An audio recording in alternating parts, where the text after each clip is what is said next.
What's 9 plus 10? 21. Brainrot.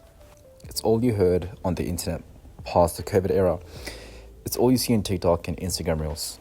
But what is Brainrot? Is it something that's just emerged, or has it been around in the early years, but we've never acknowledged it before? Let's take it back a few years.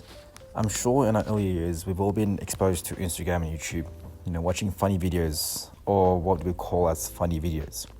Mama! Mama! Mama! What? Hi. But we'd watch these videos, laugh about it, and discuss with our friends back at school. We'd often repeat the same phrases we saw in the videos. The famous ones being, what's 9 plus 10 and such. This would go on to an extent where everyone becomes bored of the video and stops saying the phrase. Teachers and other people would often become annoyed, but that was the most that would ever happen from these videos. Now fast forward a few years now, and we can't even watch a video without constant stimulus every second, and for everything to be explained in the short detail. Our brain rot has increased exponentially. What started out as a video or meme that would be in cycle once every few months is not a brain rot video that spreads among the people every day. It gets to a stage where a meme is released every day or every week. Comparing this to, say, the Vine years, where you'd find a brain rot video after a few weeks. So what is brain rot? Brain rot is simply low quality content that you consume, and it's addictive. This content isn't really useful because it doesn't really provide much detail, only to get our attention and to be funny. It's addictive though. The content is funny in some way. However, the brain rot isn't subjected to one genre of content. No, there is essentially brain rot videos for every type of user on the internet. The way it works is one video may pop up where it's defined as brain rot, and so several parodies and knockoffs of that meme will be uploaded, essentially spreading the brain rot around. It gets to a point where you don't even know what the original video was. We know what the brain rot is, but why is it so talked about in this day and age? Well, simply you have to look at the children in this day and age. What are they doing that resembles that of the brain rot? They regurgitate the videos and basically say the same phrases. A common example is the what the Sigma or Sigma videos. It's a problem among parents because these children and the content they're consuming isn't benefiting them in any way. And due to how popular and common it is amongst other children, some students feel sort of consumed by this brain rot, almost as if they're required to do the same thing. Because it's not beneficial, parents are concerned for their children's mental health and their upbringing. Will this affect their education? Will their learning be diminished because of this? Is this what the children will be accustomed to in the future?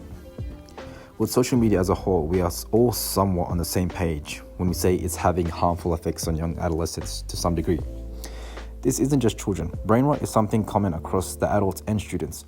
Since we're all on our phone and social media, we're also exposed to different brain rot. But for us, it won't really affect our upbringing to a certain extent. And this is because we're simply aware of the effects of brain rot and we know what to believe and not to believe. Or at least I hope we do. But it will affect our time. Since these low quality content is always in front of us, we're often drawn to it to fight boredom. And so it just wastes our time because we don't notice the time watching the videos. Okay, we know it's harmful and not good. What can we do about it? We can't completely get rid of it. We do use social media every day, so eventually we will watch the brain rot. I am being pessimistic here because I also want to look at this from a realistic perspective. Now, technically speaking, yes, you can simply stop watching the brain rot by just deleting social media. Or if you have that willpower of steel to not watch the content whilst on social media. However, for the majority of us, this simply isn't possible. So a few steps we can take is essentially monitoring our time with the videos.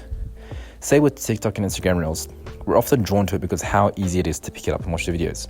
However, if we're conscious of the time, or if we keep a timer for how many videos we can watch within the hour, or even within 20 minutes, we'd often be more conscious of our time and how much we're spending on it.